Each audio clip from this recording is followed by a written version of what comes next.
You are listening to Unstoppable Actors, the essential podcast for ambitious, unknown actors with me, Louise, the artistic director of Standby Method Acting Studio.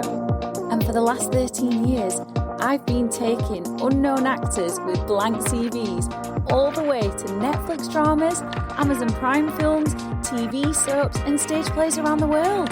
And every week I'll be talking with you and sharing how you can become a paid working unstoppable actor, because you 1000% can. An acting career is doable. Are you ready to dive into the episode? Hello and welcome back to another juicy episode of Unstoppable Actors. So excited you could join me for this one because we are diving into how to create iconic characters. As we all know, method acting is associated with iconic characters, which I'm going to be diving into a little later down the line in the episode. But to begin with, have you got your free place inside of our upcoming workshop on Sunday, the 24th of March? It is called the Method Acting Booster. Turbocharge your talent, become the go-to pro actor. So if you are absolutely serious about creating iconic characters, about bringing edge to your work, about getting hired more regularly or getting hired for your first acting job, then you absolutely need to be getting your free place at that workshop.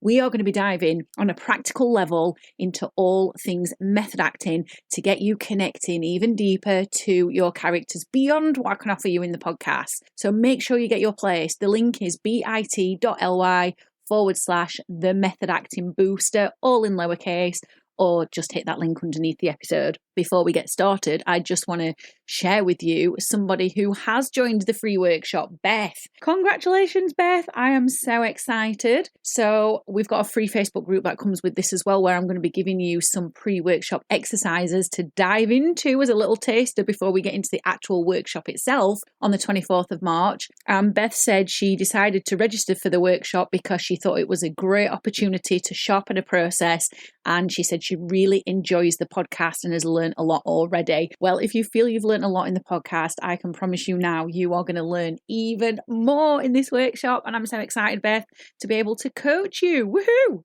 So shall we dive into how we're going to create iconic characters then? Because I know this is what you all want to do. I put a poll on our Instagram stories yesterday, and I asked what it was about characters that made them iconic. What did you think of when you hear iconic characters? The winner that everybody chose was characters that everyone talks about. And they are. So if we think about characters like the Joker, Batman, Bill the Butcher, Charlize Theron playing Eileen, is it Eileen Warnock? Yes, it is, in Monster. These are all iconic characters because people talk about them endlessly. Or if we think about Al Pacino in Scarface, you know, these are characters that people get lodged in their brains because they are so iconic. These actors have gone above and beyond. So I wanted to explore the meaning of iconic with you. And iconic means very famous or popular, especially being considered to represent particular opinions or a particular time. So then I went a little bit deeper and I dug into iconic status, and it came up with John Lennon gained iconic status when he died. And I thought this was really important to share because you can create iconic characters and it starts with your craft. So these iconic characters that you are more than capable of creating will allow you to become more well-known than you currently are. So when we go back to that meaning of what iconic is, very famous or popular, we want you to be one of those actors who is popular. That actor that casting directors love, that they just want to hire again and again and again and again because they know the quality of your work. They know the level that you're bringing to each production, and you are creating these iconic characters. So as an acting coach, when it comes to iconic status and iconic meaning, I take this to mean that you are creating characters that are one of a kind. And in method acting, we always aim to create unique one of a kind characters. To create an iconic character, it has to be one of a kind. It has to be unique. You have to find something in the character that other actors aren't. And then this led me to dig deeper. I got curious and I thought, well, what's the opposite of iconic? What's the opposite of one of a kind? What's the opposite of unique? and that's generic. And the meaning of generic is shared by, typical of, relating to a whole group of similar things rather than to any particular thing. We don't want you creating generic characters because that means you blend in. It's vanilla. You get overlooked. You don't stand out. That's if you were my acting student and you were paying me to coach you, I would be challenging you to think outside the box, to create characters more towards iconic than generic. But you have to ask yourself, which character would you rather create? Would you be happy creating generic characters? Or would you be happy creating iconic characters? Only you can decide that. So if you do want to create iconic characters, you have got to think outside the box. And what does thinking outside the box mean? It means you don't make the character choices that are obvious, that obviously stand out in the script. You don't make the character choices that are easy. You dig deeper. You dig deeper and you find what's really underneath. So a good example of this is if you're going to be playing a stalker or a serial killer or a psychopath, it's really easy to go for a choice where there's something a bit odd about them. But what about going to the opposite side of that and finding the caring side of them? Now, I always think about Vito Corleone. Marlon Brando played him in Godfather. I mentioned him in the last episode. And the thing about how he played Vito Corleone is, at least from my experience, and I'm sorry if I'm giving any spoilers here, but he does die. Sorry. I've had to just put that out there because otherwise I can't tell this story and share this teachable moment with you. But Vito Corleone does die. He has a heart attack. And in that moment when he died, I felt sorry for him. I actually felt sorry for him. And he was with his grandson. And then I questioned myself. I was like, oh, why did I feel sorry for him? You know, he's a gangster. He's the head of these families in the mafia. He's instructing people to kill people. Why did I feel sorry for him? Because Marlon Brando didn't go for the obvious of playing a gangster. He found the human in the character as well. So always challenge yourself to go for the opposite. Now, the second thing I would like to share with you is if you are finding it challenging to find the unique side of the character and it's not so obvious and you've read the script 1,000,001 times and you're still scratching your head and you're like, oh, I can't really find anything unique about them, start with you. In method acting, we always go back to, who am I? Who am I as the actor? Start with you and figure out what is unique about you. Just make a list. And then you can start extending that to the character and you can ask the same question for them. When you start with yourself, you're opening up your imagination. You're giving your imagination inspiration. And then the third thing you can do, if you're still finding this challenging, or you just want another exercise, is look to the people that you know. Your family, your friends, your work colleagues, other actors that you know. What's unique about them? Make a list. Get out a little notebook or your notepad in your phone or whatever and just write out maybe 5 different people that you know and what makes them unique.